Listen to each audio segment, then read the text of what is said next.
want to thank everyone for coming out today. I'm Steve Clift from Minneapolis, came a ways, and I was so glad that the UNDP and the host who's going down the elevator right now, stepped forward to help provide a room so we could get together. So just a little hello from the e-Democracy team. Be Neighbors team. This is actually last summer's outreach team. We're going to go really in depth into Neighbors forums. And so, you're going to get some really interesting sort of local stuff. But before I go into sort of what we're doing in the field to make online engagement work, I want to start off with a little introduction about myself and then some information on new voices and numbers. So, breaking the ice, I come from Minnesota. It's a very cold place at this time of year. It's important to know that we have a culture of collaboration. If we don't work together, we freeze to death. And so here's my daughter and my wife ice fishing with my brother-in-law. My son, you'll see him later. A little context, next to Maryland and Colorado, based on the U.S. Census, we're the third most individually net-connected state. So basically in terms of connections at home, work, school, add it all up, Minnesota's number 3 in the country. You can kind of get a sense about where the most wired places are, the darker red relative to other states. We're an early pioneer in computing, right? So we actually, in the 60s and 70s, we were the center of the mainframe business. And we basically got wiped out by the PC. Remember, anyone here use Gopher server? Or Gopher? All right, so Gopher was before the web. It was a way to navigate based on folders. University of Minnesota Golden Gophers, go for this, go for that. We were wiped out by the World Wide Web. I heard early stories from the Tim Berners-Lee's partner in the web saying, yeah, we'd go from university to university to say, don't use Gopher, use the web. So in fact, in the next slide, I'll show that Minnesota e-Democracy was the world's first election website way back in 1994. And I created that with volunteers.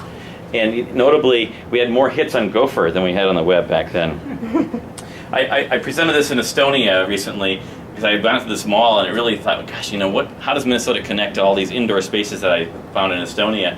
And we invented the indoor shopping mall. So for good or for bad, we created a new kind of public space. Post-it notes from Minnesota, all right? Communications tool. And Jesse Ventura, our former governor, it's always a good laugh line overseas when I explain that we elected him, but the key thing is he actually used the net in '98 to go around the media. You can't say he was elected because of the internet, but without it, I doubt he would have been. So we had some very early experiences having the world's first election website, having this governor in '98 kind of do an Obama-like thing online. So we had some early experience. I worked in state government, so in 1995 I created the portal for the state of Minnesota. I'm a democracy policy guy that basically figured out how to run this pilot project to create this website.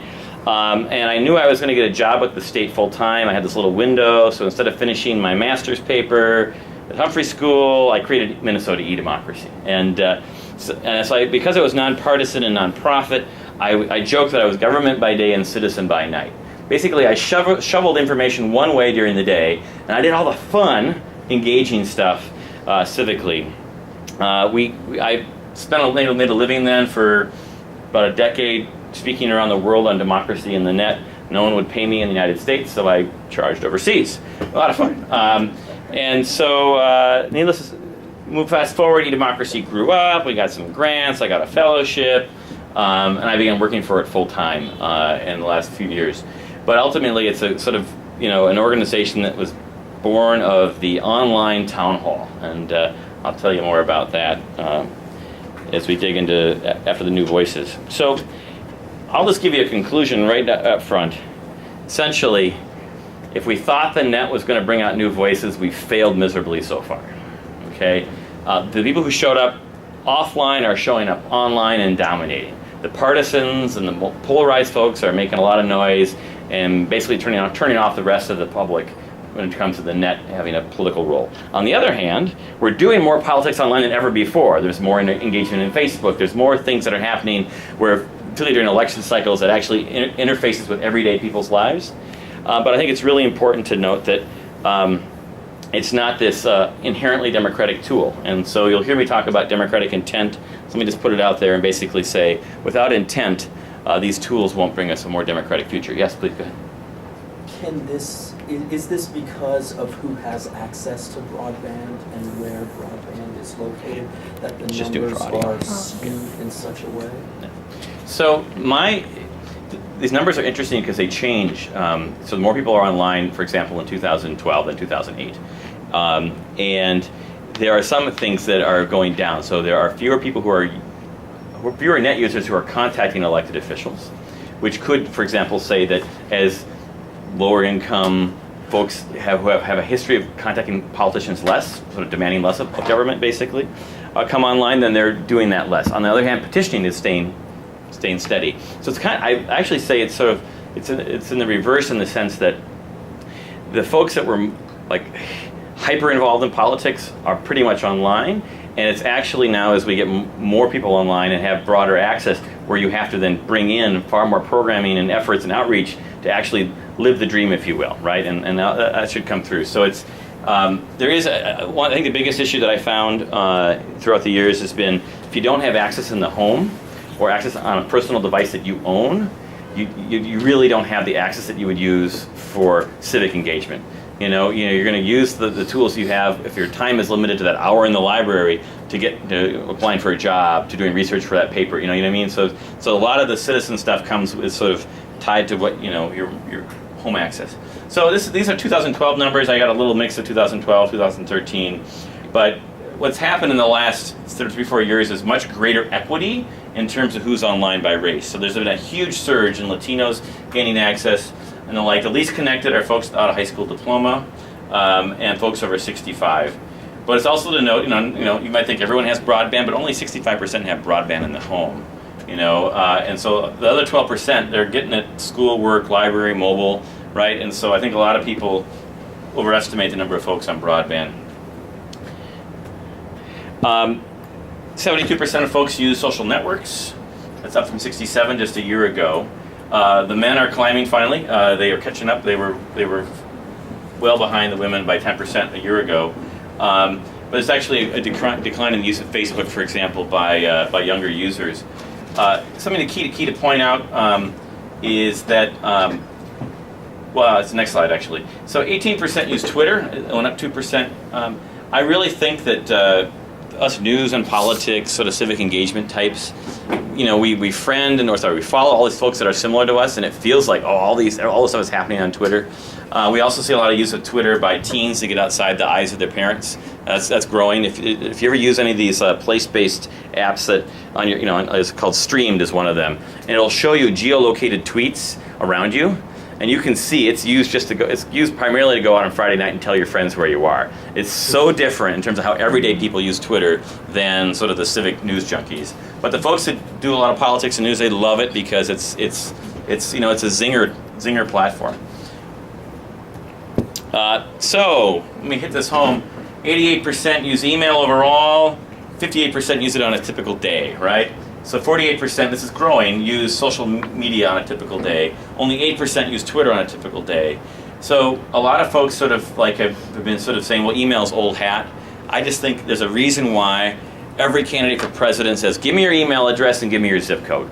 Why do they ask for that first? Because it's their connection to you, right? And they want that direct connection. So just remember this, that people are in their mailbox more so than in social networking every day. However, though, the amount of time being spent by a lot of people is dramatically increasing on their Facebook newsfeed, or has increased significantly. Are all these stats just the U.S.? These are just U.S., yep, these are just U.S. Now, so if you're in a government kind of mode and you think, okay, someone comes to our website, you better cherish that visitor, because only 13% of net users on a typical day go to a government website. And that would be both at all these different levels, right? So they're at one of these levels. So the percentage of folks that are actually going to a government website is really, really small on a typical day. And so you really want to sort of cherish that relationship. Hopefully have them leave your email address with you and get on your email newsletter as a government organization or a nonprofit or any kind of niche civic group, right? These visitors are very scarce relative to how they spend time online. All right, so I mentioned this already before, but basically those who show up offline are showing up online. Lots and lots of people talk politics offline, but in terms of the online, it's more polarized who actually are willing to talk online, and I'll show you that.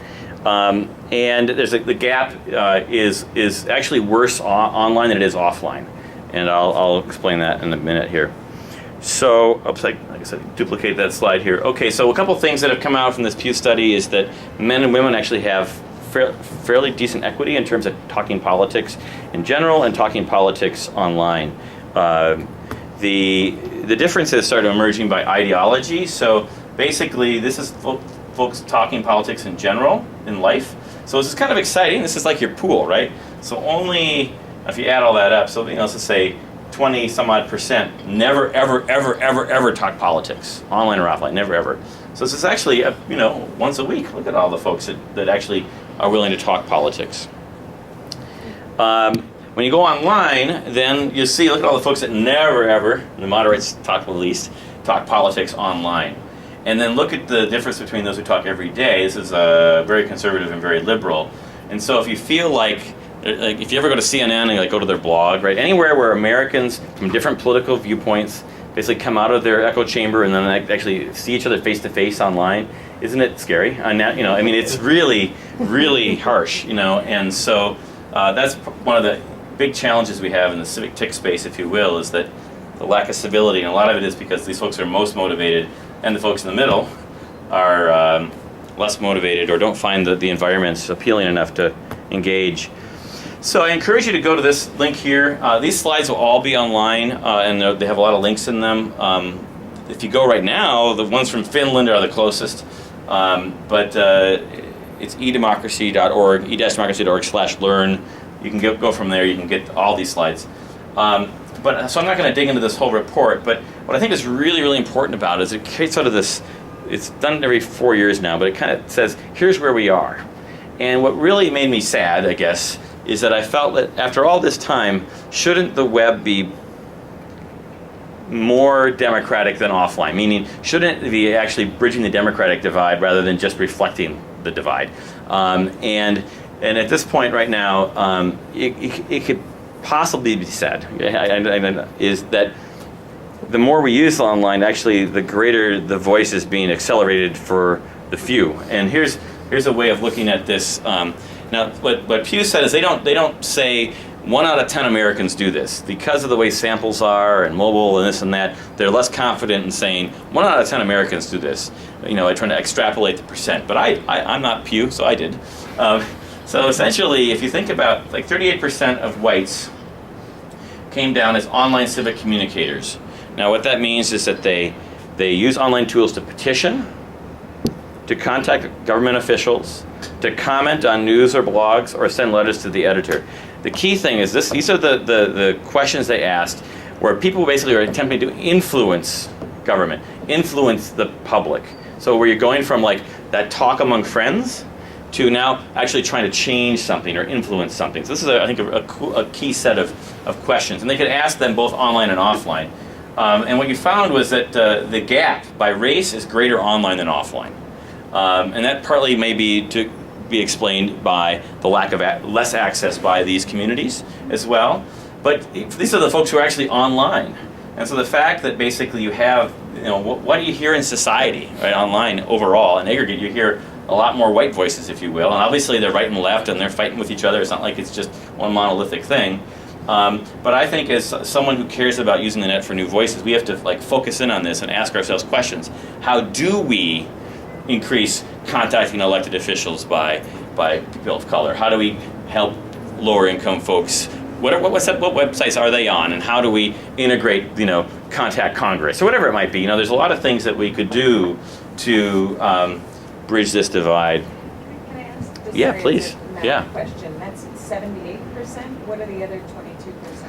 Oh, You're this- adding it down, you should add it Yeah. across. Okay, thanks. So it's 38% of whites. Yeah. 70% got it. So the width is based on the population of adults. Yeah. But there is, Asians was not a large enough sample size, and multiracial and the like. Yeah. It's my own little kludge. And I actually have a blog post out there saying, help me do further data analysis, right? So there's a lot more I think can be sussed out of this. And I've gotten some assistance, although I've had, academics are great, but they also say, well, actually, I think we should do it this way instead. And so I'm trying to figure out how to like present it in Pew's terms rather than sort of a new scheme. That's a side note. But okay, so here's another survey, 2010. This is a really exciting one to us. They found that 27% of adult net users use digital tools to talk to their neighbors to keep informed about community issues. This is 2010, and that meant like you might just email your neighbor. It might be that you go to blogs. It had a whole bunch of different things that you could do to add up to that number. And it found that people who basically talk digitally with their neighbors are more likely to talk face-to-face with them as well, right? And so as someone who's a local up kind of guy, you know, we did this citywide online town hall for about a decade, and then we started going to the neighborhood level, actually first in the UK, because the British government gave us money before anyone here did. And so we piloted our project there, and Oxford and Bristol said, hey, let's do neighborhoods. We took neighborhoods back to Minneapolis, and we found that, you know, far more people participated, elected officials participated and the like. And so this is a good number. Oops, wrong way. And then they asked us questions specifically about neighborhood email lists or forums. So this is like, I think the number could be double that by now, because you also now add in Facebook groups in neighborhoods, nextdoor.com. There's a whole bunch of different sites that are promoting neighbor connecting. But if you look just at email lists and forums, you had this huge gap based on income. I mean, so 75K or plus, with 15% back then said they were on. This is far more than we're using Twitter back then, by the way. 2010, and it drops to 3% at 50K or less. And so our experience has been, this is too powerful not to share with all. Yes? So I was just curious, Yeah. have they broken that down by homeownership as well? Because that's something that I think where I it's sort of see huge. the real Yep. maybe there's a Yep. correlation between the income, obviously income and homeownership. Yep. But certainly in the work I've done with our neighborhood association, we find people who join the neighborhood association, people who are active in it and participated, tend to be people who are the owners instead of the renters. Yep, no, I think that is definitely part of it. A huge part of it, actually. And you also, someone earlier asked about, issues-based versus geography. So a lot of, 20-somethings, even 30-somethings are often very globally interested, issue-oriented, and if they haven't invested in a place where they envision living more than 2 years, then the geography stuff is sort of a non sequitur, On the other hand, once they get based, then you tend to see a transition. Yeah, go ahead. Has anyone tried to look at also versus for prepaid versus postpay for cell phone subscribers and for internet subscriptions? Because I imagine there's a difference psychologically for someone who is paying up front for each megabyte they're using versus someone who's paying at the end. Well, what I'll tell you, when I mentioned having access at home, it's sort of like the always-on internet where you just sort of, you just move your mouse and then you saw something on the news, and then the effort required to sort of quickly, it's a little different than, how you pay, but I think there's something to that. So let me just say, this is one thing that there's a government online report as well, and there's a lot of good stuff in here.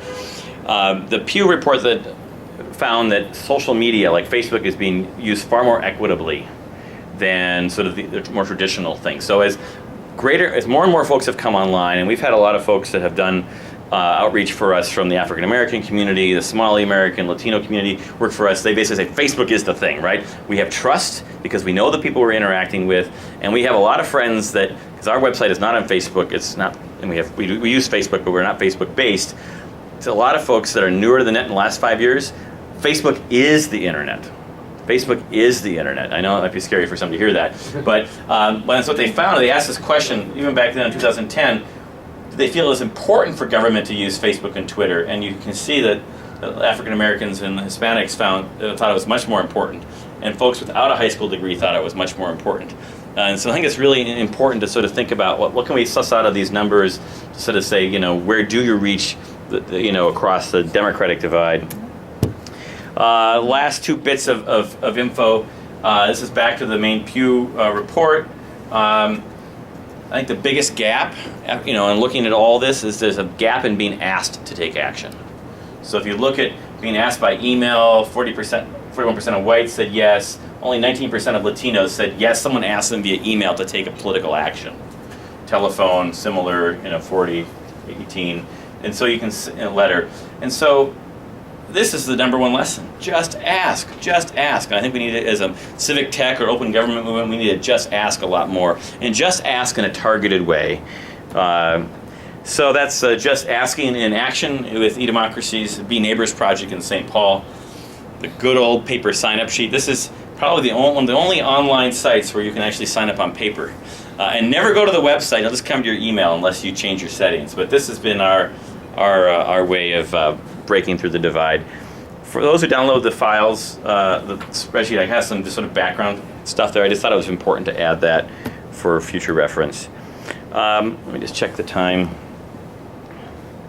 Anybody have any questions about sort of that Pew Report? How many of you actually had noticed it when it came out in May? So a few folks? Yeah. So I encourage you to take a look at it. But all right, I'm trying to close that. Okay. So some trends. These are for all those meta folks, if you will, who are looking at global trends and the like. And I was presenting this in Europe, so this is kind of like what's going on in America. But so here's what's going on in America. I think it's really interesting. There's a local open government and civic tech ecology that's emerging. So with the brigade here from Jersey City, we have the Open Twin Cities group. So Code for America. How many of you have heard? Who's never heard of Code for America in the room? Okay, so this is a very rare audience. Okay, this is good. So Code for America basically has these fellows, but the most important part to me of Code for America is there's basically creating this idea that every city or region should have a brigade, should have a local volunteer civic-based organization. People with day jobs, right? You have a day job? See, they have a day job, right? And as citizens, they're using their skills, whether they be coding, design, writing, outreach, whatever it might be, to sort of say, hey, we can not only make government more open, we can create apps, we can use that data, but we can also reach out into the community and build things that people hopefully want to use, right? And so it's really exciting. So this is like a movement that's on its way. So search for Code for America Brigade, start one, or join one. The next one is there's these open government principles. So the OGP, how many of you have not heard of the OGP, Online Government Open Government Partnership? Okay, so these folks have, and so this is actually how we hooked up for this room. Is I posted on this International Open Government Civil Society list saying, hey, I'm looking for a place to speak, and the key thing is that the U.S. government and others are promoting the idea that government should create national action plans. So my thing is that I think it's important to tune into this, but we should be asking this question: what about state and local action plans around open government? How can we basically create that movement to sort of say, hey, every government should basically say, here's what we're going to do in the next year to make ourselves more open with data, with technology and the like. And so I think there's definitely something there. And then you see these principles filtering through policy and the like. Open data, you mentioned that before. Transparency is easier than engagement, right? That's my conclusion. And the White House had the Open Government Directive. They had transparency, participation, and collaboration. And I think it'd be hard for us to figure out like who's assigned to the participation and collaboration planks. I don't know. We need to figure out like how to fill in that side of the equation. That's good enough for now. Talked about new voices. I mentioned, so one of the things that you're seeing also is these national networks. And so in addition to Code for America, there's City Camp, which is an unconference series, which sort of bridges the divide between coders and the more technical folks and policymakers, open government activists, like folks that are like advocates for freedom of information or librarians for that matter. We had a great City Camp Minnesota with about 125 people a couple weeks ago. Oakland had one. So e-democracy just happens to be the global fiscal agent for City Camp, but they all run themselves, so it doesn't really mean too much. But we do host a City Camp exchange. Random Hacks of Kindness has kind of a global network, and so you have folks that come at this trend from more of like a social justice or a development perspective. And what I find at the local level is that the people who are inspired locally are often like interested in all these things. So that's a pretty neat trend. I mentioned principles. So these slides I put together in, I don't know, about 10 days or so, and I tried to step back and reflect, and I've done presentations for a long time. So that's what one person did, and not very fancy. But if you want fancy, 100 people worked on this for a year, and they got videos, right? So I just want to recommend this because they've broken down some of these sort of bigger, broader trends very differently than I have in terms of what, because I'm going to talk about neighborhoods next. But if you haven't heard of this report, I think it's worth taking a look at. And it's sparked some dialogue. In the UK, for example, is where I discovered it. It was on the Local Government Knowledge Hub, and they used it to spark a big dialogue. So, I don't have any links in here yet, but I will before I upload these. There's been 2 dialogues on the National Code for America Brigade email list, one on civic technology investment. So the Knight Foundation came out with a report last week or the week before, basically saying there's all this venture money in Airbnb, which they defined as civic tech. It's sort of a broad definition. Nextdoor and other types of companies that have had some investments. So I think it's really, it's worth taking a look at. And then people have asked this question, like what will these commercial models actually support? Yes, go ahead. Actually, Yeah. I think it was you that having like a big discussion about that Yep. thing Yep. online, but was far beyond my understanding. So if you could put your concern in simple words. Right, yeah. could be- Yeah, so I basically just asked people on the brigade, what do they think of this report?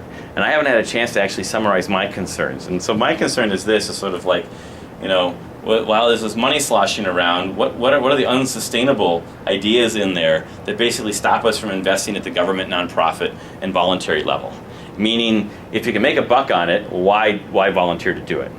On the other hand, if you basically have money chasing a model that's not going to succeed, this is what happened actually in 2000 or 1999. I had Voter.com say to me, stock options, Steve, stock options. And my response was, I can help you lose less money.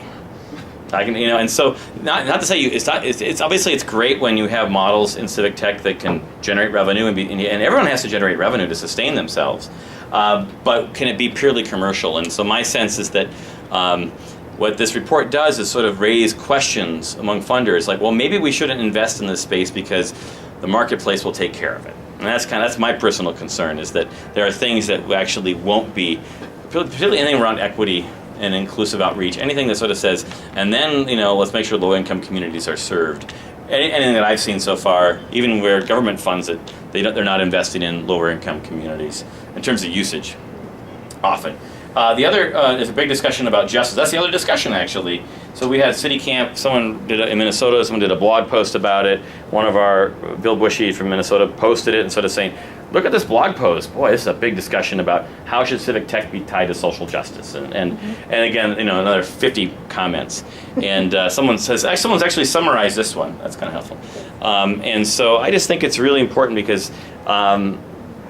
I don't know, the brigade's been not quiet, but basically on both these discussions, people have said, this is the best discussion I've ever seen on here. And true. so I'm just pointing it out. Yeah, go ahead.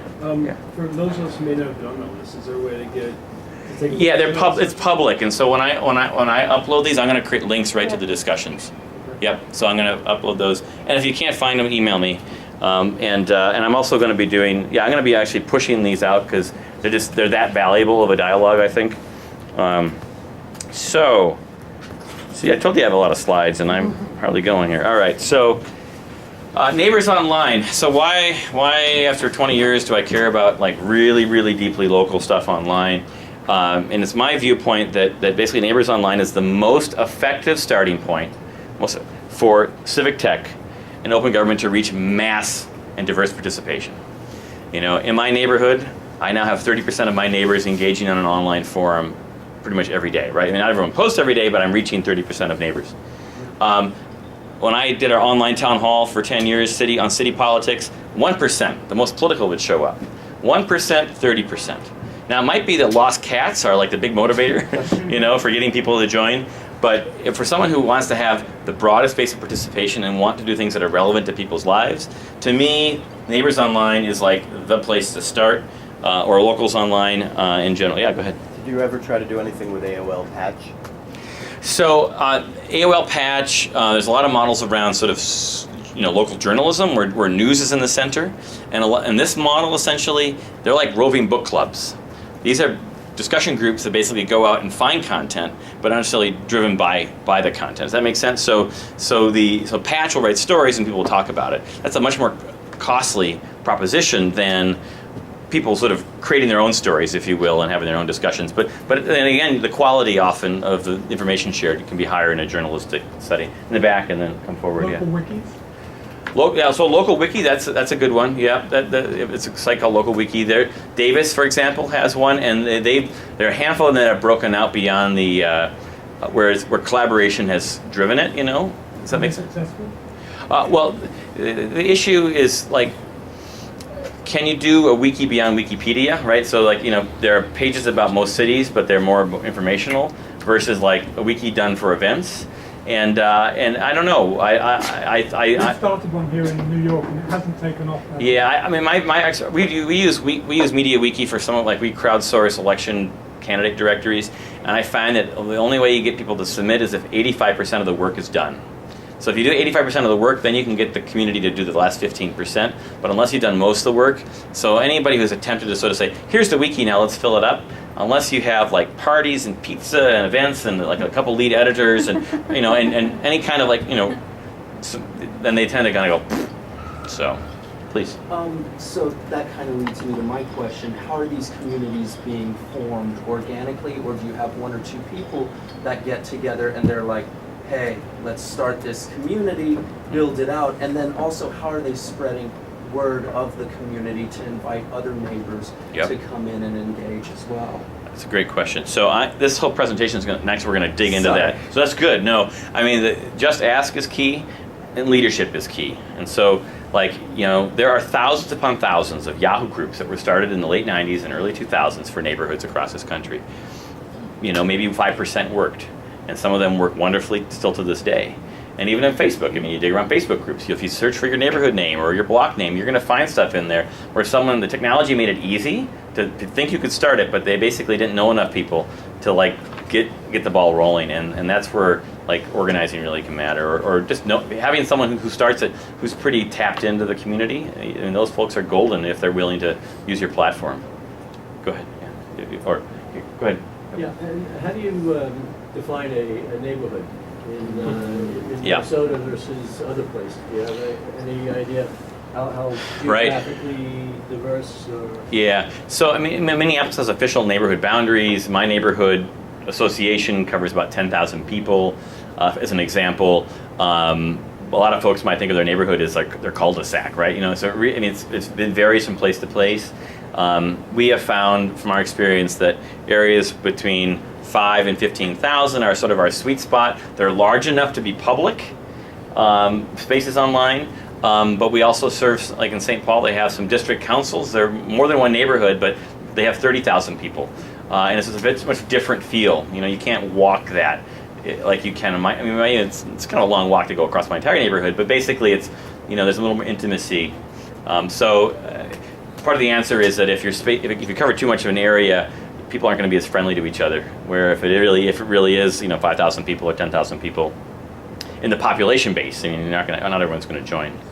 So, all right, and so this is, and for the most part, I've having a hard time getting this across to the civic tech world.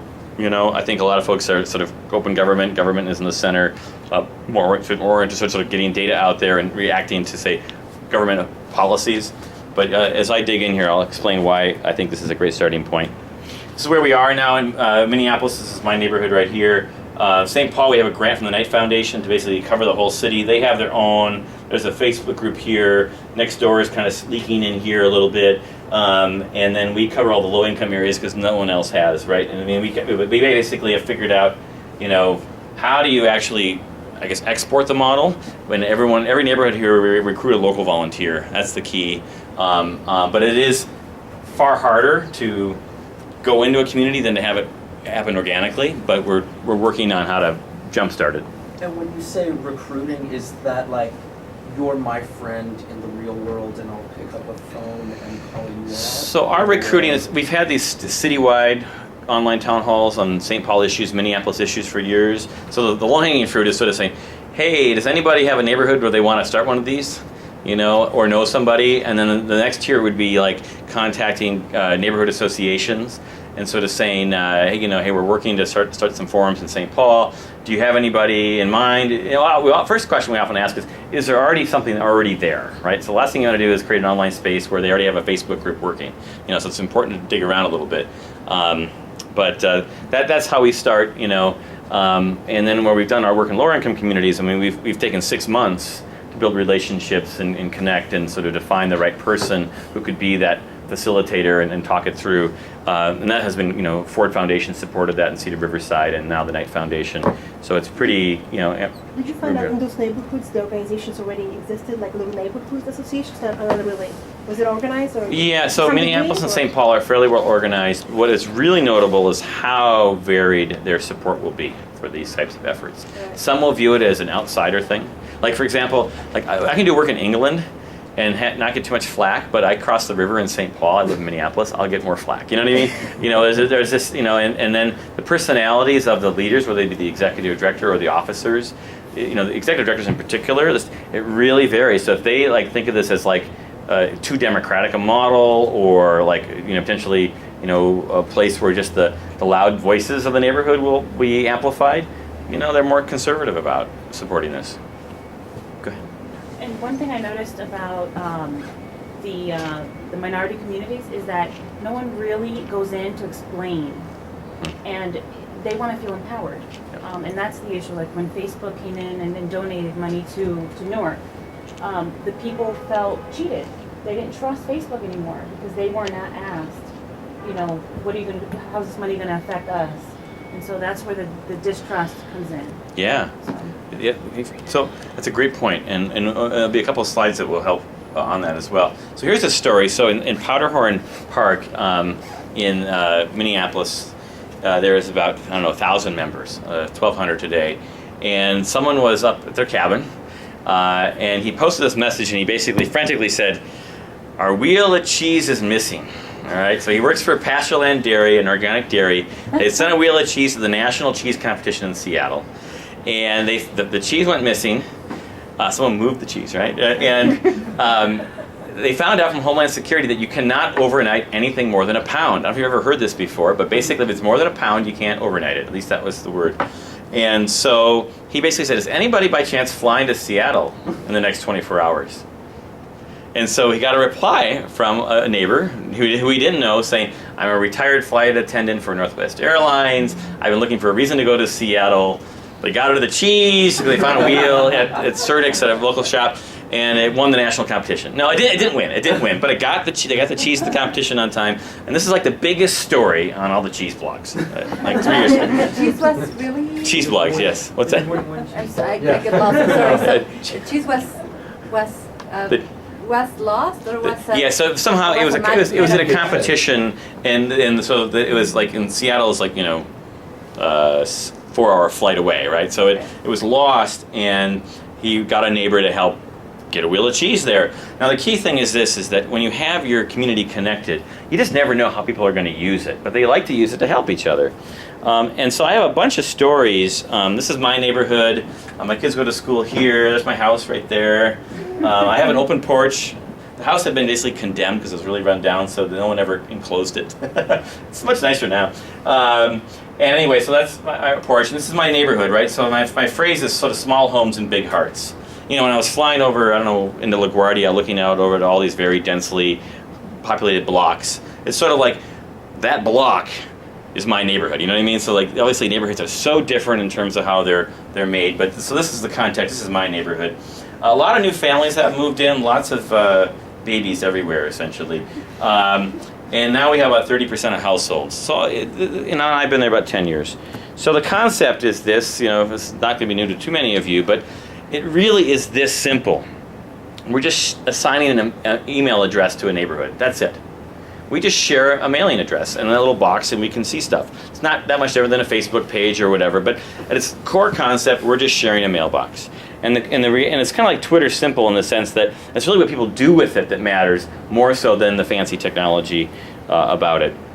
So what do? We share information, events, ideas. We discuss local community issues. We gather, this is an intentional goal of ours, diverse people in an open place. And we promote taking action and promoting solutions. This is something that sort of is the e-democracy twist, right? So most sort of organic neighbors forums are more about, announcements and lost pets, and we have a little civic thing we kind of squeeze in there as well. The key is that it's two-way. That's the key thing. And we have about 50 of these, and we have some in New Zealand and England, but the Twin Cities is our core. And so what we learned as a civic engagement project is that it's not what you email, it's who you email, right? It's not what you know, it's who you know. So we pay a lot of attention to sort of mapping power out in the community. So at the city level, it has more of the political actors. But at a neighborhood level, I want the person who runs the local park building. I want the local librarian. I want school principals. I want church leaders and mosque leaders and other religious leaders, or the church secretary, as you say. I want the folks in police that do crime prevention. I want the folks that service in our community locally to be part of our space. Yes, please. So this is an issue that I'm not sure if you've experienced in your community, but here in New York, a lot of the communities are gentrifying very, very quickly. And local residents are sometimes unhappy with the fact that, they may live in a historic neighborhood that they're trying to erect, glass luxury condos in or something like this. Have you seen or heard of any success stories where these sorts of forms have been used to mobilize the entire neighborhoods against large development projects, or have been able to effectively change the dialogue on development? So I've seen them create a dialogue on development.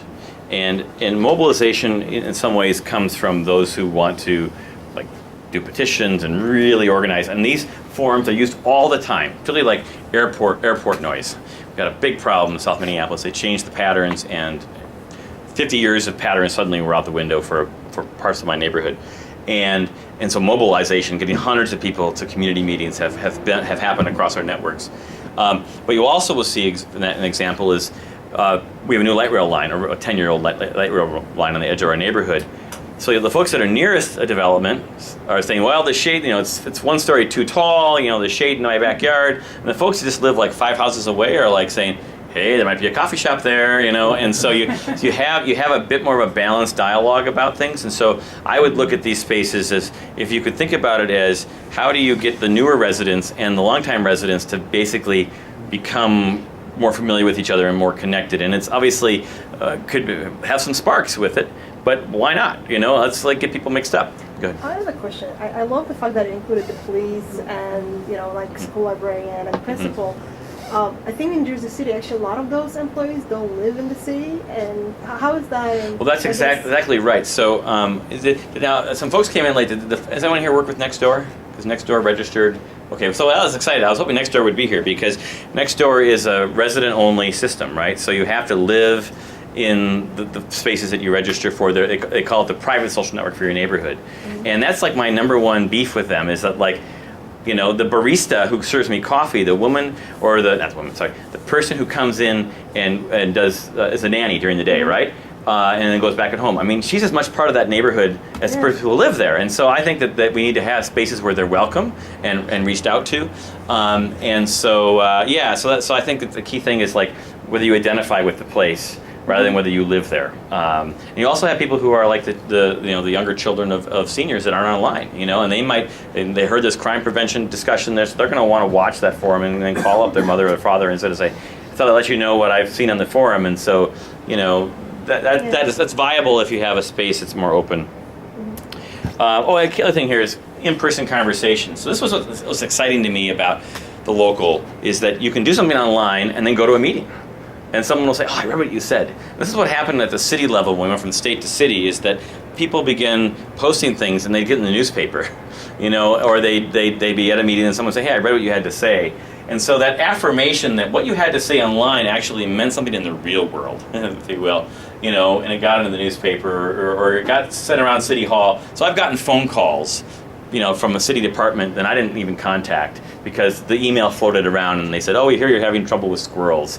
Here's what you can do. And that's actually a true story. So this FYI, our website's really ugly. This is going to be our new design. This is actually a mock-up, 2 versions below, but we're trying to basically go from being the Craigslist of online neighborhood connecting, where it's ugly but just works, to just being a little more modern. But I will say that we can't compete on features at all, right? So if you're doing civic tech, Facebook has just billions of dollars invested in this stuff, and Twitter has a huge audience. So we can only compete, in my view, with simplicity, right? And being focused and basically having some zen.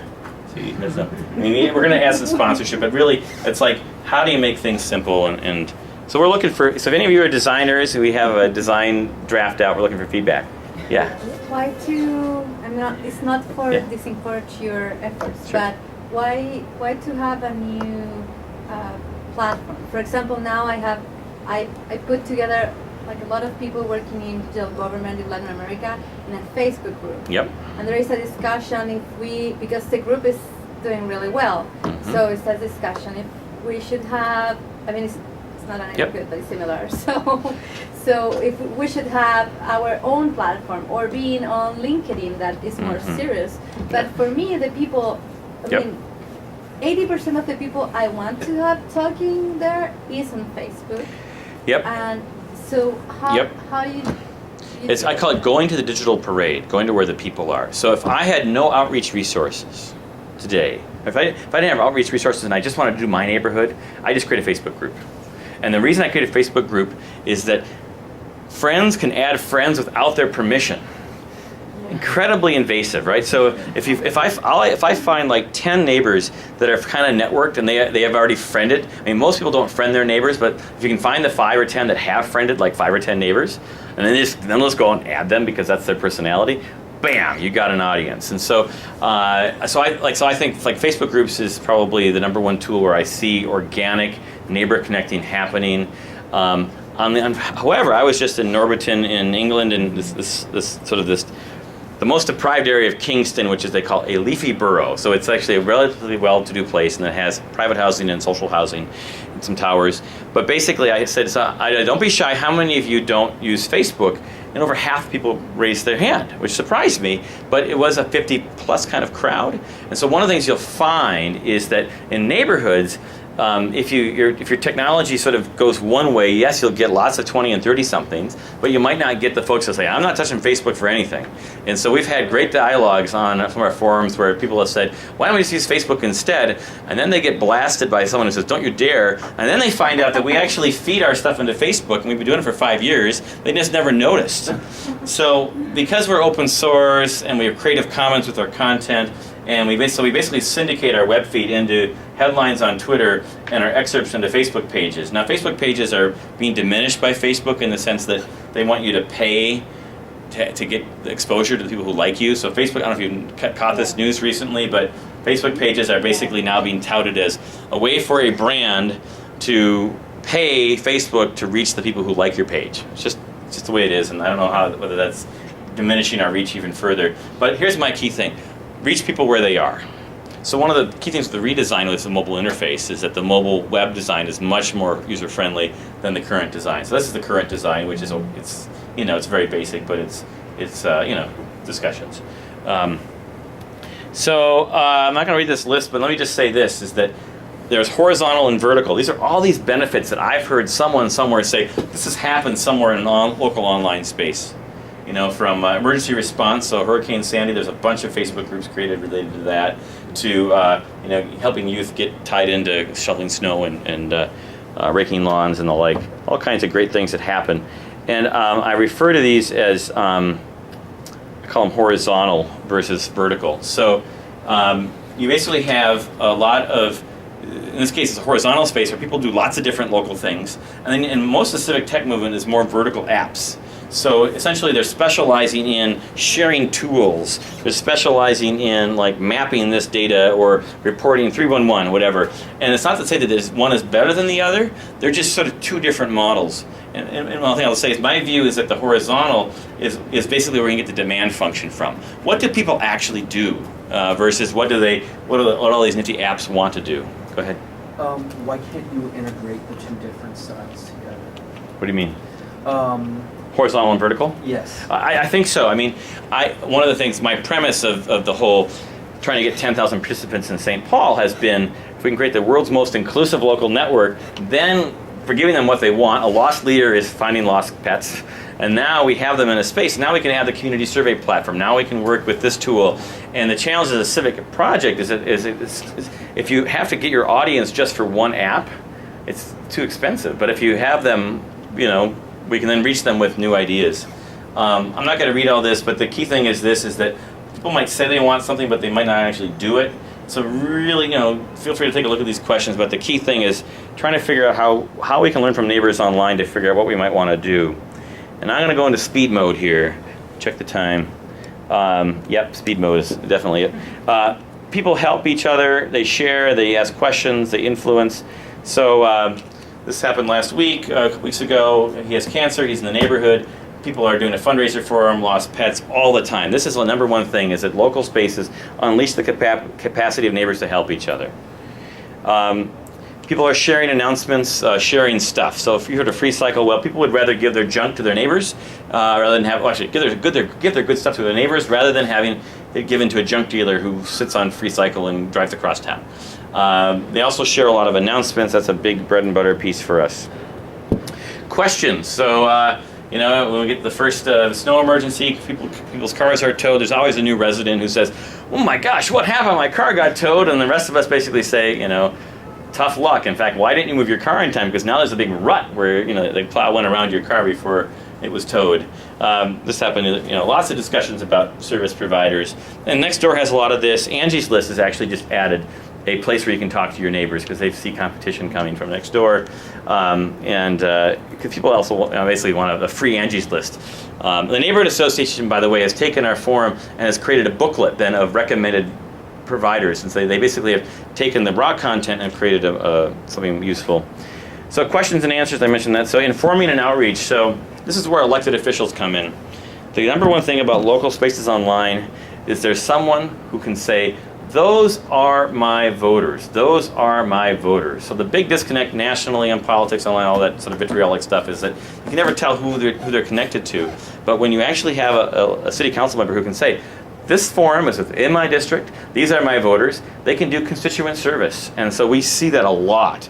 And so when people, this is my tie into the Arab Spring, but I basically was asking these questions like, so now that they have elections happening, and I was just talking to folks in Tunisia recently, and I said, you know, could you find some districts where you could try out this model, you know, within an MP's district? But then when you have the next election, you have a public space that nobody controls from one party to the other, where you can actually have some competitive dialogue about who the MP should be. And so I really think these local spaces should be tried in more than just the most developed wired places. All right. Another big thing that people use them for is safety and recovery. This was that car is suspected shooting 12 bullets into the house across the street in my neighborhood. We don't get a lot of shootings like that, but it happens.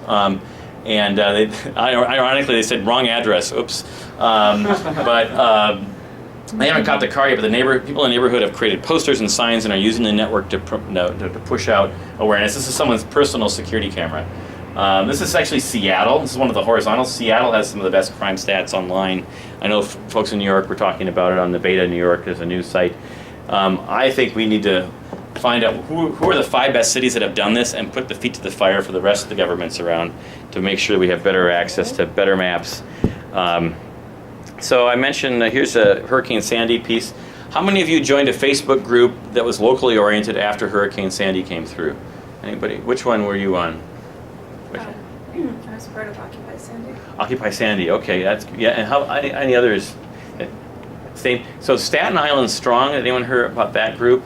So if you go here, I created this whole big like article, how to use the net to respond to a disaster, and then nobody really read it, and they just created Facebook groups, and Occupy Sandy existed as well. But the key thing was that you have folks that will they'll like pages to sort of say, hey, I support you. They'll share photos, they'll gather, but it's the groups where people get work done. It's where people basically say, be here at this time, this place. This person needs that. That person needs that. And so I have like a list of the top 5 post-hurricane. They're still going today, and the ones that are alive today are the ones that are locally oriented. In fact, one of them was like from Black Rock, Connecticut, which was set up for Irene, and then it just reactivated when Sandy came through. And so I think the lesson in part is, why wait until you need a space to talk to your community, your neighbors, until a disaster hits? Why not have one before the disaster? On the other hand, when a disaster hits, what are the best tips on how to engage with that? Influencing. So this is where people use the forums. This is people sharing government data. This is sharing the maps about complaints, and basically, really very academic conversations about FAA regulations and how it impacts our neighborhoods, but ultimately leading to hundreds of people going to some community meetings. Yes? And maybe you're going there, and this is what you're talking about, but have you looked at how those forums have been utilized post-immediate devastation? So what has been the growth trajectory of those platforms, and have they been adopted for regular community needs? So I mean, so when they move from emergency response to recovery, is that your question? No, actually, just, I mean, like, or really, like, how do they use it in the heat of the moment when things are the worst? No, has it been adopted for this, whether back to your list? Oh, I see.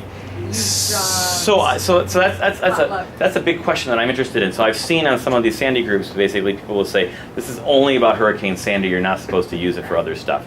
But that, on the other hand, that there may have been efforts for someone to say, well, now that this, I can now use that base to promote the next one and create a new group. Good question. Building on that catalytic. Yeah, I mean, my little guide says name it in a way that's generic, so when the recovery has happened, you can then change its name, and make it more general, because why not keep it going? So this is we had a big discussion about traffic across on our forums. The council member would say, okay, we got the new equipment in, what do you think? And this is a great example of then where the politicians were engaging. These are 2 city council members and an engineer. And we have obviously organized the audience, and I think a lot of politicians might look at sort of aren't necessarily sure, are they welcome? Like, can they do that? And so if you host one of these, or if you're involved with one of these, trying to create that tone, and the council says, yes, we want constituent service in this space. Because sometimes people will say, we don't want politicians here, and we basically say, oh, wait a minute, no, this is what this is for. In part, I mean, everyone's welcome. In terms of silos, if you will, or verticals, take a look at the new Google Civic API. One of the big things for me is, like, how do you allow people to find their elected officials? And then Ask Bristol is a great project in the UK, and Bang the Table has some great advice. They did a fairly high price point, as I understand it, to engage with them, but they give away a ton of free advice. All right, enough of that. All right, now, we had a huge violent attack. He walked into basically a gang fight and then got basically almost killed himself. And I'm not sure why he walked right into it, but he doesn't know either. But huge discussion about race. It was race, park programs, youth opportunities, and because we had a forum in Payne Phelan and St. Paul, people could have that deep dialogue about what do we need to do to respond. And so I encourage you, particularly if you're looking for, like, how you build bridges across race, you have someone say things like, I feel like, there's a reason I have a weapon, right? There's a lot of conservative women posted on there saying, I have a gun, so I'm safe, so I can live in this neighborhood. And then you have another woman say, I have 5 black boys, we feel like prisoners in our homes, because every time we walk out of our house, we're a suspect. And the newspaper called us up and said, why is your exchange so much more, I guess, civil and deep than what's happening on the national websites? And even the Daily Mail picked up on this story, right? So it was very sensationalized, and so I think that I said, well, it's because these people live here. This is their neighborhood. But what we find is that it's fine that, like, some neighborhoods talk about burglaries and they get concerned about that, their bicycle was stolen. And then you have another neighborhood that we serve that talks about, there's more condoms and syringes in my yard today, and what are we going to do about the prostitution on our street? And I think a lot of the neighbor connecting has happened in places that are relatively safe, or relatively, nice places economically up. And I think we need to have all places and really be, positioned to try to serve all. Crowd, I sort of joked, but you heard of there's participatory budgeting, if you ever heard that term. It's like, help allocate some government money. There's crowdfunding, people put up various causes. So I have the idea, I'm going to call it crowd spending. That's the new buzzword for participatory budgeting. So basically, tax is the ultimate, crowd spending platform. What can we do to basically create more transparency? But in this case, we had an effort in our neighborhood where they have $1,000 they give away from the neighborhood association, and the folks that won are the folks that are trying to increase the parks are going to try to groom the golf course cross-country ski trails, right? So it's a case where they actually voted in person, but the dialogue happened online. I think there's something to that. What I'd like to see is Google, right? All right, so if they could dedicate 1% of the revenue they make, say by zip code, and then allow us to then vote on the charities in our zip code that get that 1%. Now that'd be interesting, right? We have an engine for money, it's googly, right? It could cover the entire world by postal code, and they make a lot of money, right? So, so maybe there'd be some way. Target gives 5% back to schools, right? Why not? Let's get 1% out of Google, okay? Enough said on that. So I started a community garden. This is one of the key things, is that when local people have a place where they can raise an issue, sometimes someone will have an idea everyone likes, and someone says, yeah, it'd be great to have a community garden. There was a meeting, and a year and a half later, I got a plot. It's over here. There's my kids, they're a little older now, but it's an example of where you're moving into that problem solving or taking action. One tool to look at for those who are interested in like the Occupy movement, for example, in New Zealand, Lumio came out of that vein, if you heard of Lumio. And so they had this issue of if we have a shared purpose, but how do we distribute decision making rather than it just sort of all falling on the shoulders of one person? It's an open source platform owned by a workers collective. They just came through New York last week. Check it out. It should be really interesting to see how that tool is used as it goes forward. And I call it adhocracy. So you think about all the organizations that say, hey, go to Volunteer Match, or all these sites that hook you up as volunteers. What about all these needs in our communities that don't have a volunteer association tied to it? And particularly where we're less tied to clubs or organizations. Maybe there's things that we can do to basically support adhocracy. And our forums help you plant ideas, but what are the next generation of tools that we could build that allow you to then do something more effectively? That's an open question. So I want to finish up here because I have 4 minutes of our official time. So we got a grant from the Knight Foundation of $625,000 over 3 years, a huge grant. Not all of it is going just into St. Paul. Part of it's for lesson sharing here as we go into year 3. But essentially we basically said, how can we create the most inclusive online community engagement network in any city? So our goal is to get 10% of households citywide.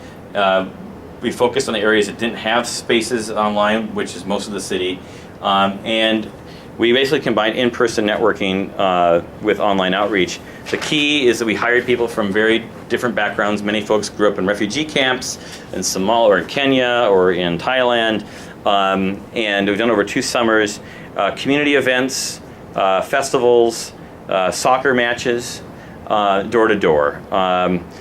One of the things that we think, as a democracy group, we think public is important, open access is important, being visible. This is a kind of a rub. And if you get really local, do you want that in Google? Well, our view is that if we cover a large enough space, this is about community life. And the reality is, if it's about community life, no matter if 1,000 people can read it, basically the world really can read it. And so we're very public, and that has us stand out. We use real names, which doesn't always work for all people, but we find that's really important for civility. But we also need to acknowledge the fact that not everybody, people need to know that when they sign up. I've shown that slide off before. We use census data, so these are the areas. St. Paul is getting close to half people of color. Definitely 75% of the students are students of color in the public schools. And this is like a large Oromo and Somali population, Ethiopian, African American going back 150 years, Latino, Mexico from a century ago, New Mexican, Salvadoran, Asian, mostly Hmong, a bit of Karen from Burma are moving in, but we have a very interesting mix of folks. And one of the things I'll say is that if you look at Chicago's map, right? It's like, here's a border, there's Latino, and then there's black, and then there's, you know what I mean? And so St. Paul it's very mixed. And so our goal is to sort of have spaces that reflect that diversity, and then to have basically done the outreach that makes that happen. It's far easier to get people into the room, the virtual room, than to have that space truly reflect that diversity. And that's one of the things we're focusing on this year. This is another map. This is this is actually in Minneapolis, but this is the largest Native American population in an urban center, mostly Somali. These are Section 8 housing towers, and then a bunch of apartments along here. So we have 30% of households in Seward, but I would say almost all of them live south of this street. We've not had the outreach resources to go and hire and do the kinds of things you need to do. And this is that big question. Like, if you want to do the stuff as a volunteer, how far can you take it in terms of inclusion? And often it's sort of like as far as you can, but the reality is that resources are very important if you want to basically bridge those divides. And so I just want to put that challenge out there and sort of say, how do we bring more resources into this? Sorry, I'm gonna Yeah, start please. the question. Yeah. When you mentioned that map, that there are people kind of living in large apartment complexes, Yeah. how do we reach out? Because we found it very difficult to reach out to people who live in, not just So you projects, can't but even- physically get into them, right? Exactly. Yeah, How do you reach out to them? So that's a problem for us as well. Okay. You know, the key thing is like with the towers in St. Paul. You know, it's a common bond housing facility. We've done presentations. We've mixed up with sort of the residents group.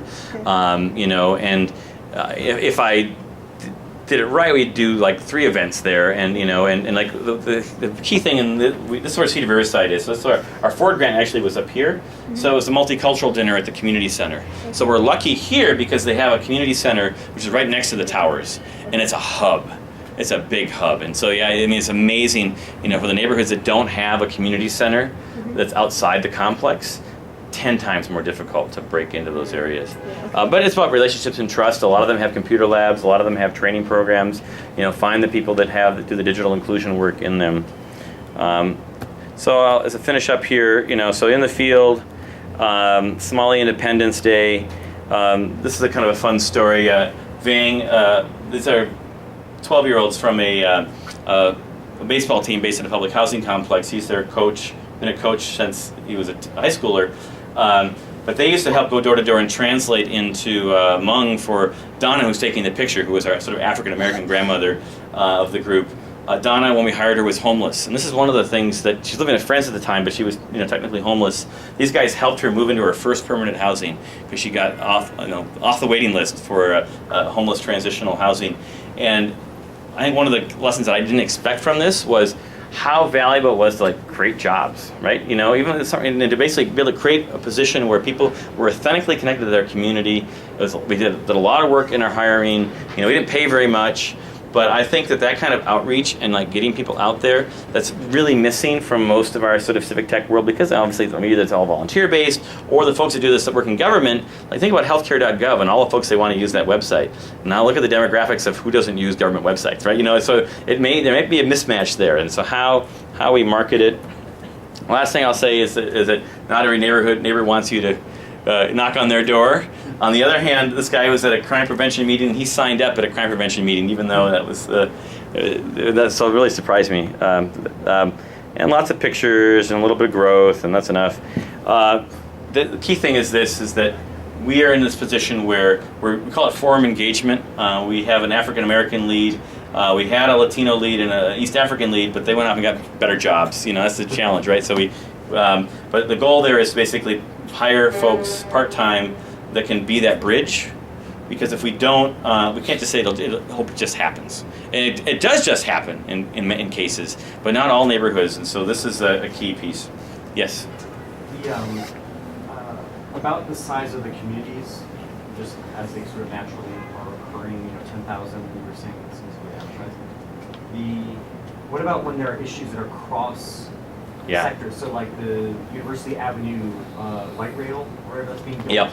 I know there was like big kind of different levels of support and or concern for gentrification. So did the size of the forums that you have help that conversation, or did that kind of amplify the sort of NIMBY? Yes. So the key is that people who are connectors, if you will, who will join both sides of the street. You know, and so we're open to that, and so you'll have the same discussion start in 2 forums. And then sometimes we'll intentionally link them and say, hey, there's a great discussion over in Summit University about, you know, naming the street Rondo after African American history, and then the one on the north side is about calling it Little Mekong, you know, and you know where the Asian community is growing, and you know, so you had some dialogues, but I guess on that point, what we're seeing is this popcorning up, where you'll see themes that will emerge across different neighborhoods. So one of the questions is, how could we create spaces or point people to places where, if you care about crime prevention, if you care about, you know, affordable housing, or whatever these themes are that people are working on in the neighborhoods, how could we better connect those neighborhood activists, those neighborhood folks, to trade notes about how they could do a better job in their own neighborhood? And so I call them community solution exchanges. That's the theory. You know, we have a youth workers forum in Minneapolis, which is kind of like that, with about 400 or 500 youth workers on it. But so I want to build on that. And I'd like to figure out how to fund that, you know, because that you would need to, each one has to have someone who guides or leads that space. You can't just sort of say, here are 10 spaces. Did it get even warmer in here? Okay. So the fact that you guys have your eyes open, that is just amazing to me. I can consider it a success. My last comment then is that ultimately put yourself in the center when it comes to civic tech and neighborhoods online, whatever, and just ask, does this make my life better? Does it make my life better? Does it make my life better? Ask yourself that. And then caution yourself and sort of say, now is that special to people that are most like me, or is it actually a wider benefit? So it's sort of like, yes, you got to have a self-interest in this, you got to kind of think of it that way, but also think about a broader benefit. And ultimately, the new voices work. I want to create a working group across the civic tech world. I have a placeholder group where you can sign up to say I'm interested. But the whole idea there is that we need to connect Sunlight and Code for America and Open Plans and My Society and the government efforts online in the space that basically say, how do we actually bring in far more participation? How do we shift those numbers? And so this case study, and this is sort of one piece of that pie. And I'd love to learn from others about their pieces of the pie, but I think that ultimately, for the next 20 years, and that I've been, I want to actually bring in new voices. I want to bring in mass participation in different ways, because if we don't do that, what good is it for? So there's my slides. Thank you very much. And I have a few minutes. Those who need to leave, head on out. But I can take another few more minutes. Is that all right? So yeah. He recorded the presentation, yeah. You're going to share the... Yeah, I think you're going to post it online. Yeah, YouTube it. There you go. All right. And so one thing I plan to do is for all the new voices meetings that I've had in San Francisco, DC, and here, I'm going to have an opt-out round where if you don't want to get the announcements about new voices, you can say, hey, I don't want those. But that's one way, and then I will follow up with some links to materials. Yeah. So. Any questions people want to put out before we... How do you deal with antisocial behavior, trolling, crazy people, especially when moderator, So we do not moderate, we moderate the first posts or second post. And so that deals with a lot of issues where someone just kind of comes in, maybe puts an alias out there and just is flaming away, or a spammer. But real names takes care of about 85% of the issues, in my view. Our guidelines take out another 10% or so, and we have a 5% error rate. And so what I mean by that is that you have to be tolerant to the fact that, people are going to say things that piss other people off. And a lot of it, people get upset about not what they say, but how they say it. So, we've had people who have had very extreme views, political views, but they say it in a nice way. People don't get so upset. But if people who are even quite moderate in their views, but basically are just jerks about it, it really changes the tone. And by the neighborhood level in general, the more local, the better in terms of people sort of self-censoring, if you will. Honestly, I think it's really important to have that civility. The other thing I'll say is that we have in our case, we have a warning system. So if you get 2 warnings within 6 months for violating the terms, you get suspended for 2 weeks. So it's basically on you to behave, so treat you like an adult. But ultimately, and then if you get 3 warnings in a year, you're gone for 6 months. And at that level, you can actually appeal your warnings. So I just actually overturned one of our foreign managers. I told him to revisit his ruling. So I gave him the chance to just sort of say, I was wrong. That's not a warning. And that happens once every 2 years we get an appeal. But it's one of these things as a democracy group, we've taken on some costs, in the sense that democracy is a cost in that way, and so we think that's important. But the key thing is the culture and the tone set by the group, and so we've had forums in rural Minnesota, greater Minnesota. We started one up in northern Minnesota, and this guy came in, and he didn't live there, but he was not too far away. But he was just a flamethrower, and he destroyed the whole thing. Basically, people lost their trust in the space, and so that first 2 months of opening the space, pay extra close attention. And one of my strategies, I call it nicing people to death. So if someone comes in and they're a little bit exuberant, I might say, it's so glad that you're here, your perspective is so important, but you might be more effective if you didn't name call, or whatever it might be, and really sort of, because most people actually go, oh, I didn't know that, and most people will change. You mentioned, you would use the word crazy people. There's different ways to describe that, but the key thing is that there are people, there was a guy who has, he's Asperger's, right? And he posted that he has Asperger's, and there was discussion about someone lost something, and I don't know, it was a lawn ornament or a pet or whatever, and he basically said, well, why do you care about pets more than people? I don't get it, and it's like the way he came off very rude, and people were really offended. And then I said, as so-and-so has said before, he has Asperger's, because he had disclosed it publicly on the forum, so it wasn't something I was disclosing for him, and people were like, oh, thank you for explaining that, right? On the other hand, there are other folks that are just plain antisocial, and it's a challenge, and that's, but you balance it out. So, all right, go ahead. I just actually sort of wanted to follow up on that question in a slightly different sort of way. I mean, one of the things about a lot of American cities is they seem to have much harder boundaries than what you're seeing in St. Paul. Yeah. I'm wondering how, I think you can probably nice people to death much more easily in St. Paul than in New York.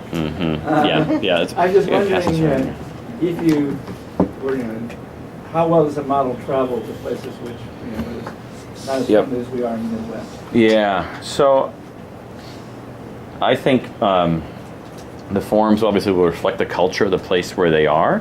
And so a lot of it is about setting expectations. So if you're in a place where, as my East Coast friends will say, you Minnesotans, you're always, passive aggressive, and I'm just going to tell it to you straight, right? And so if that's the culture, and that in theory could lead to more conflict online. I don't know if it does.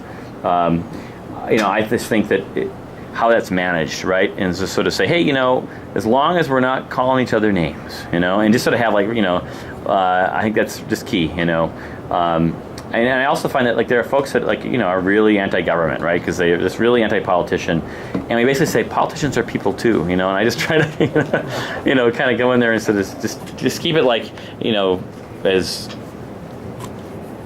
do your best. Yeah, go ahead, please. I'm just wondering how much of your modeling your lessons you pulled from the political world, because I was surprised by how much you cited. We've been practicing in the political world for the last few years. The problem with the political world is once the election stops, we stop engaging. We don't continue it and move it on forward. So I'm just wondering. Yes. So I used to be the head of the Young Democrats in Minnesota, 91 and 92. I shifted to nonpartisan work when I was in grad school because I was a sort of an American populist, right? I believed my slogan was "Take action, share power," right? Which was So I worked for the Wellstone phone bank in '90 and all that kind of jazz. On the other hand, what I found was that so I opened the mail in Joe Biden's mailroom as an intern. I worked in our legislature, and I remember the Senate Majority Leader came up to me once and said, "Are you causing trouble again?" And so my personality has been one where I understand the inside. I helped create the portal for the state of Minnesota, but I've always been wanting to sort of open things up. And sort of by accident, I went to the Republicans and I said, "The Democrats are coming online." This is in '94. Can we get your position papers? We got diskettes. I was the Democrats, and I said, the Republicans are coming online. And they so I managed to get both parties to come, and so we had a Democratic legislature, Republican governor, right? And I worked in the executive branch, and so. If I had been just my Democrat hat on, I would have just put the Democrats online. And so this is where I discovered, this neutral thing really is important, And because it was part of my nature that I really embraced that. So I joke that I practice nonpartisan politics, but I still party Democratic. So it is where a lot of my friends are. But I will say that I see more conservatives getting a voice out of this in Minneapolis. There are folks that are pro-landlord actually out there, and they'll post stuff. And, and obviously the urban cities are left of center, but there's plenty of conservative voices out there, and we want those voices. And at the neighborhood level, it's really exciting because those folks might not engage citywide, but when your property tax statement comes, and people are like, oh my God, so you have both the left and the right going, oh my God, why did we get a 20% increase? And then they each blamed the other party, which is kind of interesting. Everyone's upset about the same thing, and then we realized that, okay, we had enough bloodletting there on who to blame, take that to our statewide forum, that's where they'd set tax policy. But it's informed by a political perspective, and a lot of it comes down to politicians want to control information, but there are some that are more democratically spirited, and I see them being more wired, having white opportunities here. And so when I can get a politician to engage in our forums, I just really work to support that and give them advice, and we'll say, hey, it's not on your shoulders, but you can help set the agenda. You can look good, honestly, But they're also accountable, so they can, when the stadium vote came up, you better believe that those politicians were very quiet on our forums, and they were very criticized, but they were there for the other issues. So, all right, one last question. All right, go ahead. Okay, so how do you think that a government or local government can really detect which questions are better solved through participation, through engagement, and how to measure that participation and engagement? So Bang the Table, look at their advice, because they're big into these sort of government, it's a website called Bang the Table. Definitely check it out, because they have a lot of advice for governments that are basically asking questions. And so the number one thing, in my view, is that the government has to decide, we actually want to ask questions. And they have to have a process by which they figure out what questions can we ask where the input actually might lead to something, some kind of a change or influence our decision. So one of the worst scenarios is the government has a report, they have a hard position. Here, public, what do you think? As if somehow that's going to change things. So asking questions earlier in the process, very important. Queensland is another leader, the state of Queensland in Australia, where they've created this platform where different agencies can use it.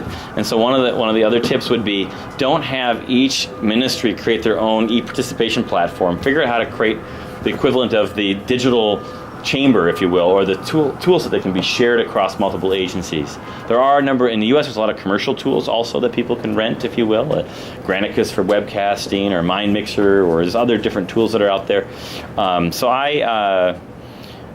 I think that's, if you can create a center of expertise within the government that then can share that expertise across multiple offices, that's a better bet toward actually having confidence to try to use these tools to gather input. And the last thing I'll say is, the more you think about the structure of the questions you ask, the more likely you are to use the results. And so you can get a lot of free-form commenting, but unless you figured out what are the 5 multiple choice questions, and those multiple choice questions you can share instantly, and particularly decision makers, they want to see that kind of stuff up the chain. While it might take you weeks to sort through a lot of the open-ended stuff, and so don't have just one or the other, but have a mix. All right, well, thank you very much. Thank you. Yeah. Good.